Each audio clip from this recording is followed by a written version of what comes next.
Welcome back to Indiana Family Forum. This is Micah Clark with the American Family Association. Our podcast today, I'm excited about who we're interviewing.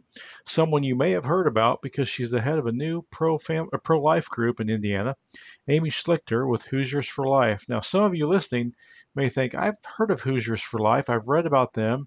And there may be some who are well tuned in who know Hoosiers for Life and may be wondering, isn't that the group that's kind of really out there? Is there a disagreement between Right to Life and Hoosiers for Life? Let me just state this. I believe the pro-family movement and the pro-life movement need to be bigger than they are. And the pro-life movement is very big, very diverse. And so there are different pro-life groups in Indiana that have different views or strategies, but we all work together. I've often been asked, aren't you guys the same as Indiana Family Institute or as Advance America? Well, it's kind of like the Army, the Navy, and the Marines and the Air Force. We all have the same mission, but we do things differently. So I'm very excited to have Amy Schlichter with Hoosiers for Life, a new pro-life group in Indiana, with us today. Amy, welcome to Indiana Family Forum. Hey, thank you for having me on. I really, really appreciate it. Well, I've wanted to do this for a while because you guys are up and coming. You started your organization recently within the last year or two, and you've made a lot of headlines. You hit the ground running, and why don't we just start off by telling our audience about Hoosiers for Life, who you are, what your mission is. Sure. Hoosiers for Life, our main mission is to promote the protection of human life from conception to natural death, which seems like the obvious thing that pro-life groups do. And I'd say that we have a very diverse group ourselves. We're all very passionate about protecting human life.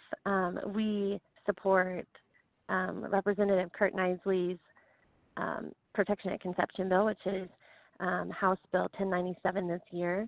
And we promote that. And so that's probably the biggest arm of what we do is promoting that piece of legislation, because we really feel like if it was to be passed, it would change ultimately the culture of death in Indiana to a culture of life. I think it's good, and I've told reporters this, that even though there is some disagreement in the pro-life community about whether or not 1097 could pass or should pass, I think it's very healthy and very important for Hoosiers to have a discussion about when life begins. And we remember several years ago when America was debating partial birth abortion, we were getting polling information back, and we saw things that showed that debate was important to have, even though it didn't involve a lot of abortions. It may have involved more than we thought originally, but it was a great debate to have to show people of what the abortion industry is doing to unborn babies in these late-term abortions. So I commend you for bringing up the issue of life at conception, and maybe the legislature will talk about it someday. But I want to talk to you today about an issue that you've uncovered that is really, I read it and it was very disturbing to me, because we're going to talk about a incident in Muncie at a hospital involving a premature baby. I was born at 28 weeks, so this caught my attention. There was a baby born at 22 weeks or 23 weeks, and well, I'll get into a couple things. I thought live viability began at 20 weeks, but let's just set the stage for this story. I know you've got a lot of details on this, and you've interviewed the family, so set the groundwork and tell us about this story that you've uncovered that is so heartbreaking. Yeah, I'm happy to. It is incredibly heartbreaking. It was hard to listen to. It was hard to report. We have had this story for quite a bit of time. The family had reached out to Hoosiers for Life last April. Baby River, his name is River James, was born on March 21st to a young couple. This would have been their first baby. Basically what happened was she had some vaginal bleeding. She called the hospital. They didn't seem very concerned about it. She was right at this point, just over 22 weeks. And they went on a date. It was on a weekend. They went on a date and got some dinner, and she started having some cramping. So she went into the hospital, and what they found was that she had an incompetent cervix. So basically Baby River's sac was coming out of the cervix already. Now, Muncie, this is where she was already doctoring at, was the Voss Center, which functions inside of Ball Memorial Hospital. And so they knew, they had her records, they knew how far along she was. They had a decision to make right then, as far as I'm concerned, and that is to transport her. There is Riley is about 60 miles south, and then Lutheran was about 70 miles north. And so at this point, that would have been a really good time, I feel, that they should have transported her, but they didn't. They admitted her, and essentially what happened was a few days later, Baby River was born. But in the meantime, the hospital staff conveyed to the family, we're not going to help him. When he's born, we are not going to assist him in any life-saving techniques whatsoever. And the family was really disturbed by that. Like, why, this is my son. And they pleaded and begged. And it's just a heart-wrenching testimony. And finally, one of the nurses said, hey, look, here's the deal. We're not doing anything. And if he's born alive, we're not going to administer anything to him. And that was just really, you can imagine how difficult that was to hear. The family was told that Baby River would just be delivered with no problem. Like, basically, well, this is what they were told: when he comes out, just press the call light and we'll come in. And don't be surprised if he doesn't look like a baby, if he doesn't have good color, if he is deformed. So those sorts of things. So they were horrified. They didn't know what to expect. But when Baby River decided it was time for him to make his arrival, he came out feet first, kicking. And so his daddy called the nurse in. Now, there was no doctor even on the floor, knowing that this was going on. He was not even around. So the nurse came in and had to deliver Baby River. And then he breathed. He had a heartbeat. It's medical documentation that I have in front of me is really interesting. It says that he showed, quote, signs of life. And what happened after that is the most disturbing thing to me. They continued to refuse care. They would check in on the family about every 20 to 30 minutes and confirm, yes, his heart is still beating, yes, he's still alive, and then would leave. And then they would come back again periodically and do the same, yes, he's still alive, and they would leave until finally, over 2 hours, River tried to live, and he finally passed away. Unfortunately, there was oxygen, there was medical equipment that could have sustained him just a few doors down the hallway, and they were refused that. They were refused a transport. I get a lot of questions asking me, well, why did they not ask to be, and they were denied transport. The reasoning was from the staff that it would put the mom in jeopardy. And her response was, I'll give my life today if my son can live. And they still refused her. So this is a young couple that are not their own health advocates. They believed the staff, they trusted them, and essentially their little boy wasn't given the chance he needed to survive. Why did the staff have this attitude from the very get-go that they weren't going to intervene to help save the child? They based it on viability. And so that was confusing to me as well, because I would have thought viability was 20 weeks. Yes. But they said, and I'll read to you the final report. It says here, the fetus was born with signs of life, and as a result was observed with no resuscitation due to its pre-viable status. And I think that's really strange that they admit that River was born with signs of life, but then they they refused to resuscitate. And then it goes on and says that he was observed and died at 2 hours of life. And then he had no gross abnormalities. So there's no deformities. Right. He's a perfectly healthy little guy. And then, very strange sentence, it says expiration, so death, expiration was felt to be due primarily to prematurity. And I just think, how can you claim that he died because he was premature? What's another interesting facet? It sounds like he story, died because of lack of treatment. Yeah. I mean, it's incredibly it's just heart-wrenching. Mm-hmm. But when he was, when they received a death certificate, they sent it to me. And that, I just stared at that thinking, what in the world is this?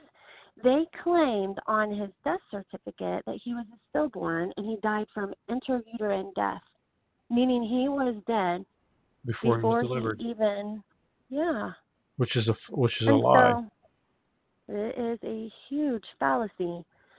I have heard that Ball Memorial is denying any of this. We have spoke with the family and been working with them, for 9 months now, and I think eventually there will be a malpractice suit that's filed. Mm-hmm. We have the Born Alive Infant Protection Act. That's what's so it's complex, but it just seems logical that when a child is born and it's alive, then you should give life-saving care to that little boy or little girl instead of just watching them, quote, expire. And, it's disturbing. It's barbaric. It's really, when you've got the technology to try, even if the chances were 50-50, the hospital ought to try to save the child. We know there's babies who have lived after 20 weeks, at 21 or 22 weeks. That's where we set viability by state law based on testimony from doctors at 20 weeks regarding abortion. We don't allow abortions after 20 weeks in Indiana because babies are quote-unquote viable. Of course, you and I know babies are viable at conception, but that means they can live outside the womb. Right. And we've set that as a public policy, and yet this hospital isn't in line with state policy. They're in line with their own policy, which says 23 weeks. Although it sounds to me, as I read the story, you may want to fill in some details, that they may have misjudged the gestational age of this baby. He may have been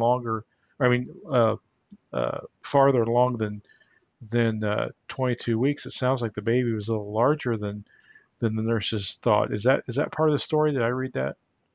Yeah. So Baby River was almost 1.5 pounds. Wow. So we have little people that definitely have survived, even being smaller than him. But here's the problem with viability, and this is why I have never agreed with it being any kind of federal law. Viability basically measures from the crown of the baby to the rump, and then it determines how old the baby is by its size.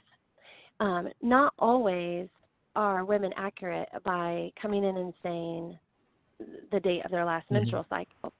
So they use size to determine age. And what happens is not all babies grow the same way. They just don't. My son was said to be 12 pounds, and when he was born, he was 10. He was still a very big baby, but they were wrong by 2 pounds. That's huge, especially when you're talking about someone as little as Baby River. Well, that's 20% body weight that they're off by. That's significant. It's very significant. And this is why in Roe v. Wade, too, these discussions need to happen because the medical advancement is, we are so much further along than we were 45 years ago. And this is also why we really need to have this discussion in the Indiana legislature about banning abortion altogether. The whole thing is barbaric, but I think what it boils down to with stories like Baby River and stories like the 22 babies that are aborted every day in Indiana is the value of life Mm-hmm. is become something that people have just kind of tossed to the side. And we have what stops us from saying, okay, so baby River's probably not going to make it, so we're just going to sit here and observe him until he dies. What stops us from coming upon a car accident and saying, oh, well, he looks kind of rough. Doesn't look like he's going to make it, so let's just observe. It carries into every facet of human life. We can't just take the responsibility and the authority to say that some people can live and some people can die. We as human beings should be administering life-saving care to everyone, regardless of size and age. Well, it seems to me as I read the story that you wrote, two things. Number one is what if baby River had lived for 4 hours? Or what if the River was alive for 6 hours? At what point was the hospital going to change their mind and do something? Because it seemed to me, and maybe this is the way it was written, but I'd be interested in knowing the parents' perspective. It seemed to me from the very get-go, the medical staff there had a very anti-life mindset about this baby. Yeah. We reached out to council, and my first question was, is there a state law that prohibits them from administering care, or is there a federal law? And the answer was no. Mm-hmm. It really boiled down to each hospital has its own policy, which seems really strange to me that hospital policy would trump the Indiana Constitution that says that life begins at conception. So that's something to really start kind of digging into.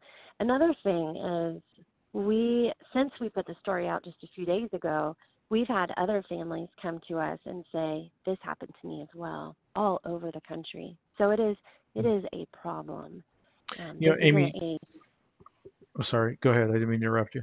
Yeah, I was just going to say this isn't an isolated incident. This has happened in other areas as well. Did it surprise you that one of the mantras of our culture is all about choice and woman's choice? Woman's our ability to choose is such a highly valued ethic in America. The parents wanted life for this baby. They begged for help for this child, and the staff seemed to ignore their wishes. We talk about choice. It seems like it's a one-way street. If you want to kill your child, we'll facilitate it. We'll pay for it with tax dollars. We'll even force, if you're in California, we'll force crisis pregnancy centers to tell you where you can get an abortion. But in Indiana, in this case, parents want to save their baby, and the hospital wouldn't do it. Wouldn't lift a finger, even if they thought it wasn't possible. It sounds like they treated this family kind of callously. Unfortunately, I agree. I think that, yes, they did treat them callously. By all means, this family is amazing, just an amazing, beautiful Christian family. I've grown to love them and know them, and they have such grace and mercy for people that did evil to them. But yes, I do agree. It's a one-way street. I mean, what happened to the parents' choice? Mm-hmm. And we see that a lot in our culture and other areas as well, religious freedom and in the school systems. Where are the parents' choice? Things should not be government regulated in a sense. The parents should be able to choose things for their children, and it just did not happen in this case either. So. Right. Well, and you would like to think the hospitals and doctors would take every step possible to save life. I mean, that's what they're called to do. But they didn't have that mindset. It's unfortunate. What I know we've gone over 15 minutes now, so I want to wrap this up. But what are you urging Hoosiers to do who read your story? And first of all, tell us where they can read this story online, and then what's the action point maybe we should take with this?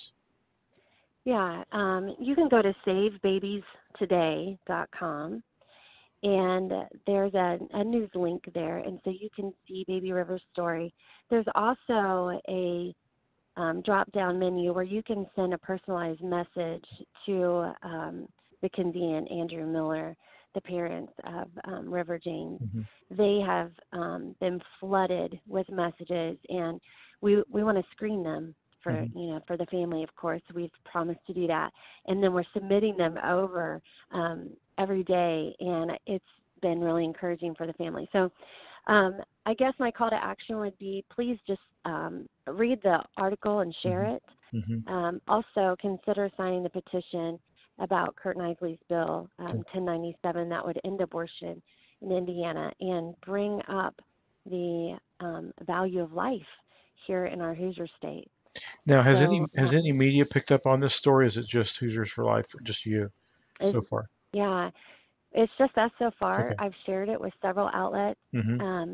We did have an activist share it from Ohio that gained a lot of traction and was able to spread it around quite a bit. But yes, we would be interested in talking to anyone. I do have medical documents and I have an audio interview.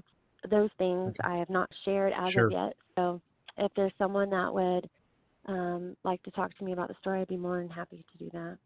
So that's at Save Babies Today. Was that .com or .org? Yep. Okay. .com. SaveBabiesToday.com for that story where you can read about this family and the trial that they've gone through. I'm going to ask you a strange question because you and I talked about this offline, and I'm so interested in culture, be it good or bad. I know the family's gotten hundreds, maybe over 1,000 emails of support, but it's discouraged you too that they've gotten some nasty emails as well. Is that what does that say about our culture? Is that It's true? just I mean, pure did you get a few of evidence. those? Yes. Yeah. Yes. We have people saying that they're lying. We have people saying that they're over exaggerating things. Wow. We have some really wicked responses saying that things such as he deserved to die. Mm. Yeah. And so this is it's pure evidence that we have moved somewhere in the wrong direction. Right. And so we really need to start fighting for what's good and right, and do so in a bolder stance, because what we've done in the past maybe has done some good, but when you look at the landscape, it really seems that we have a wicked culture right in front of us. So it's a spiritual war, and I appreciate you fighting the way you do. So. Thank you. And thanks for having me on. I really appreciate that. Well, we will do it again. We'll talk more about Kurt Knisley's bill and some other issues next time. But I want to thank you for joining us today and sharing this story out of Muncie. Again, go to SaveBabiesToday.com. Is that correct? Yes. SaveBabiesToday.com. Read about this tragic story. Send the family a note saying that you're praying for them, and keep this story in prayer too, because we're looking for an attorney that might want to look into this and get some justice for this family. But SaveBabiesToday.com. And Amy Schlichter with Hoosiers for Life. And what's your website? Is that h4l.org, I think? It's Hoosiers with the number 4 life.com. Hoosiers number 4 life.com. Okay.